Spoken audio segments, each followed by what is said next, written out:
So it's standing here on a very windy hill at Fiddaun with another Ogham stone here behind us, and this looks much different to the one that was in Jerpoint Abbey. What do we know about this stone here?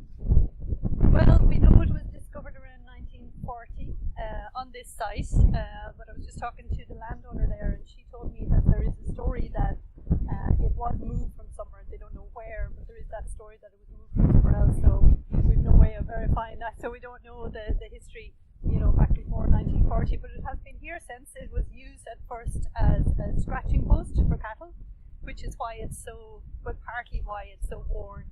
It's also, of course, very exposed to the elements here, as we can see today, Yes. and it's uphill in a very exposed area, so it's very, very badly weathered. So we can see some of the Ogham inscriptions here along the side of the stone. What sort of reading can you get from those? Okay, well, it was read first by McAllister in the 1940s when it was first found, and we can still see some of the scores starting from down here. So we have what looks like a D, R, U, and then McAllister read a G, which is possible there, and then he read N-O. Now the N-O you can't really see at all. So the first few letters you can see.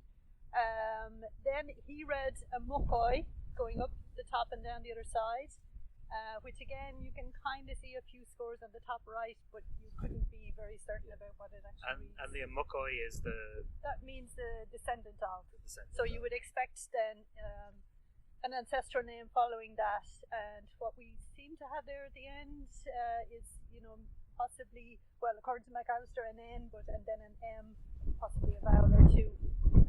And these seem to be quite large carvings as well. So, like the section here is almost as long as my fingers coming down here. So it is quite deeply scored into the stone. It is, yes, indeed. I mean, the size of the character is kind of, comparative to the size of the stone, if you like. So the notches are a bit different though to the ones that we find, the Clockabrody one that's in Jerpoint Abbey. The notches were much longer, whereas here they're really quite short. Okay.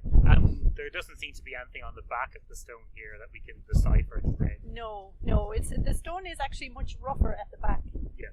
So it was possibly never carved, or if it was, it's impossible to see anything now anyway. Just to add one thing about this stone is on private land, and a lot of Ogham stones are. So this is one that's quite inaccessible. It's on private land, quite far from the main road. Yeah, it was quite a trek to actually come up here, uphill. and we had to ask permission from the landowner as well. Yes. So. Yeah.